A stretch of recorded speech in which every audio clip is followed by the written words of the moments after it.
എന്നും മെഹന്തി വീഡിയോ അല്ലേ? ഇന്നൊരു ഔട്ടിംഗ് വീഡിയോ ആണ്. ഞങ്ങൾ രണ്ടാളും മാത്രമായിട്ട് ഇറങ്ങി. എന്റെ മൂപ്പര് എപ്പോഴും എന്നോട് പറയണതാണ്, എന്തിനാ ഇന്നെ കാത്തിക്കുന്നത്, നിങ്ങൾക്ക് ഒറ്റക്ക് ഇറങ്ങി. അങ്ങനെ രണ്ടും കൽപ്പിച്ച് ഞങ്ങൾ രണ്ടാളും കൂടെ ഇറങ്ങി. ഇപ്പൊ ഫുള്ള് പുറത്ത് തന്നെയാണ്. അത് മാത്രമൊന്നുമല്ല, ഖത്തർ ലൈഫ് അവസാനിക്കാനായി എന്ന് വെച്ചാൽ നാട്ടിൽ പോവാനായി. അപ്പം മാക്സിമം മുതലാക്കുക. കേരളത്തിലുണ്ടാവുന്ന ദിവസങ്ങൾ മാത്രമേ ഉള്ളൂ നാട്ടിൽ പോകാണെങ്കിൽ ഇവിടുന്ന് പോവാനേ തോന്നണില്ല. പിന്നെ വിസ തീർന്നാൽ പിന്നെ പോവല്ലാണ്ട് വേറെ വഴിയില്ലല്ലോ. DCCയിലുള്ള സിറ്റി സെന്ററിൽ പോവാന്നാട്ടോ വിചാരിക്കുന്നത്. മറ്റാൾ പിന്നെ കുറച്ച് നേരം കഴിഞ്ഞപ്പോൾ ബസ് കിടന്ന് ഉറങ്ങി. ഇങ്ങനെതാ ഞങ്ങൾ മെട്രോ സ്റ്റേഷൻ എത്തിയിട്ടോ. ഇതുവരെ ഇതിന്റെ അപ്പുറത്തേക്ക് ഞാൻ എന്റെ കുട്ടിമല്ലാണ്ട് പോയിട്ടില്ല. നാട്ടിലാവുമ്പോൾ ബസ്സിൽ പോലും പോവാൻ സമ്മതിക്കാത്ത ആളാണ് ഇപ്പൊ ഇവിടുന്ന് ഇങ്ങോട്ട് ഒറ്റക്ക് പോകാൻ പറയുന്നത്. ഇവിടുത്തെ സേഫ്റ്റി മൂപ്പർക്ക് അറിയാലോ. എന്നാലും ഇങ്ങോട്ട് എനിക്ക് എന്തോ ഒരു ഇടങ്ങേറ്, ഒറ്റക്കായതുകൊണ്ട് ഒരു പേടി. ഇറങ്ങിയപ്പോഴേ പേടി ഉണ്ടായിരുന്നുള്ളൂ. പിന്നെ ഇപ്പൊ ഡെയിലി ഞങ്ങൾ ഒറ്റക്ക് തന്നെ പുറത്തു പോകല്. പിന്നെ ഇവിടുന്ന് ഒരു ജ്യൂസൊക്കെ മേടിച്ചു ഞങ്ങൾ നേരെ മെട്രോക്ക് കാണും. അങ്ങനെ മെട്രോ വന്ന് അതിന്റെ ഉൾഭാഗമൊന്നും ഞാൻ വീഡിയോ എടുക്കണില്ലേ, അതൊക്കെ ഞാൻ മുമ്പത്തെ വീഡിയോയിൽ കാണിച്ചതല്ലേ.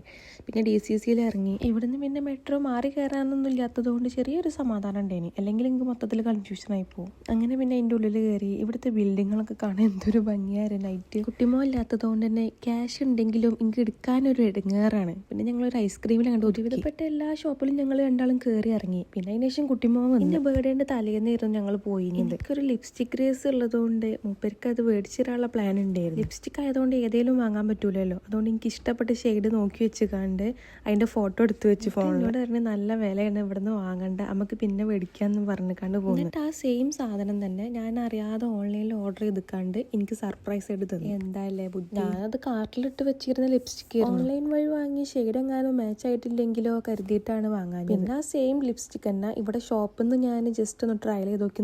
അപ്പൊ എനിക്കത് നല്ല ഇഷ്ടാവുകയും ചെയ്തു. നൈറ്റ് 12 മണിക്ക് ശേഷമാണ് കേട്ടോ എനിക്ക് ആ സാധനം കിട്ടിയത്. പിന്നെ മാളിൽ നിന്ന് ഞങ്ങൾ തിരിച്ചു പോകുന്നു. ചെറുതായിട്ടൊരു ചാറ്റൽ മഴ ഉണ്ടായിരുന്നു പോകുമ്പോൾ. ഇത്രേ ഉള്ളൂ ഞങ്ങൾ ഔട്ടിംഗ് വ്ളോഗ്. ഞാൻ ഇന്നേ വരെ എന്റെ വീഡിയോയിൽ പറയാത്തൊരു കാര്യമാണ്. പുതിയ ആൾക്കാരുണ്ടെങ്കിൽ സബ്സ്ക്രൈബ് ചെയ്യുക, ലൈക്ക് ചെയ്യുക, കമന്റ്